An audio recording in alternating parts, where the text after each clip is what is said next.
తమ 5 ఏళ్ల పాలనలో ది ఆర్యాపురం కోఆపరేటివ్ అర్బన్ బ్యాంక్ను రాష్ట్రంలోనే అగ్రగామిగా తీర్చిదిద్దితే వైసీపీ ప్రభుత్వ పాలనలో 6 నెలలకు ఒకసారి పాలకవర్గాన్ని మార్చి బ్యాంకును సర్వనాశనం చేశారని ఎన్డీఏ కూటమి బలపరిచిన ప్యానెల్ చైర్మన్ అభ్యర్థి చల్లా శంకర్రావు అన్నారు. స్థానిక తుమ్మలావ కోర్లమ్మపేటలో ఆయన విస్తృతంగా ఎన్నికల ప్రచారం నిర్వహించారు. ప్రతి ఖాతాదారుని ఇంటికి స్వయంగా వెళ్లి నమూనా బ్యాలెట్ పత్రాన్ని ఇచ్చి తమ ప్యానెల్కు ఓటేసి అఖండ మెజారిటీతో గెలిపించాలని విజ్ఞప్తి చేశారు. చల్లా శంకర్రావు మాట్లాడుతూ గత 3 రోజులుగా పలు ప్రాంతాల్లో విస్తృతంగా ఎన్నికల ప్రచారం నుంచి నిర్వహిస్తున్నామని, ఖాతాదారుల నుంచి విశేష స్పందన వస్తోందన్నారు. డైరెక్టర్ అభ్యర్థులు కూడా వారి వారి ఏరియాల్లో ఎన్నికల ప్రచారం నిర్వహిస్తున్నారన్నారు.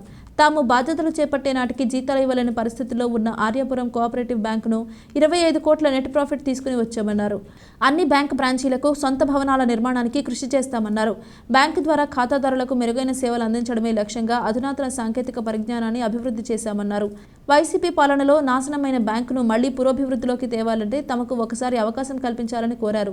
మళ్లీ రాష్ట్రంలో అగ్రగామి బ్యాంకుగా తీర్చిదిద్దడంతో పాటు ఖాతాదారుల ప్రయోజనాలను రక్షిస్తూ అభివృద్ధిలో పరుగులు పెట్టిస్తామన్నారు. ఆయన వెంట మాజీ డైరెక్టర్ సూరంపూడి శ్రీహరి, సింగంపల్లి రామకృష్ణ, కరగాని వేణు తదితర టీడీపీ నాయకులు ఉన్నారు. The Aryapuram cooperative urban bank elections రేపు 20/7/2024 శనివారం నాడు ఉదయం 8 గంటల నుంచి సాయంకాలం 4 గంటల వరకు ఎలక్షన్స్ జరుగుతున్నాయి. దాంట్లో నేను చైర్మన్గా, నాతో పాటు ఇంకా 9 డైరెక్టర్లుగా మేము ఒక ప్యానెల్గా ఏర్పడి మేము పోటీ చేస్తున్నాం.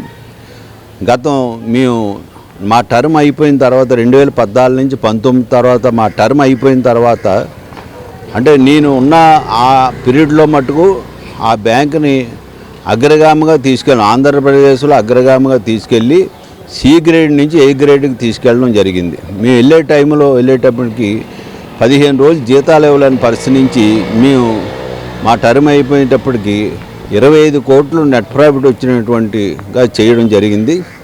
అట్లాగే మేము ఇలాగా మా టర్మ్ అయిపోయిన తర్వాత 6 నెలలకో బోర్డులు రావడం, వాళ్ళు ఇష్టారాజ్యంగా బ్యాంకుని వాడేసుకోవడం, ఆ బ్యాంకు సర్వనాశనం చేసేసారు. అలాగే ఇప్పుడు దాన్ని మరలా అభివృద్ధి చేసి మరలా ఆంధ్రప్రదేశ్లో అగ్రగామిగా చేయాలంటే మరలా నాకు ఒక అవకాశం, మా ప్యానెల్ అందరికీ కూడా, మరి మీరు అందరూ కూడా అందులో ఉన్నటువంటి ఏ తరగతి వాళ్ళందరూ కూడా మీ యొక్క ఓటు వేసి మమ్మల్ని అఖండ మెజారిటీతో నెగ్గిస్తే మరలా ఆ బ్యాంకుని ఎంతో అభివృద్ధి చేసి మరలా ఆంధ్రప్రదేశ్లో అగ్రగామిగా చేసి ఏ గ్రేడ్లో మళ్ళీ తీసుకెళ్తాను.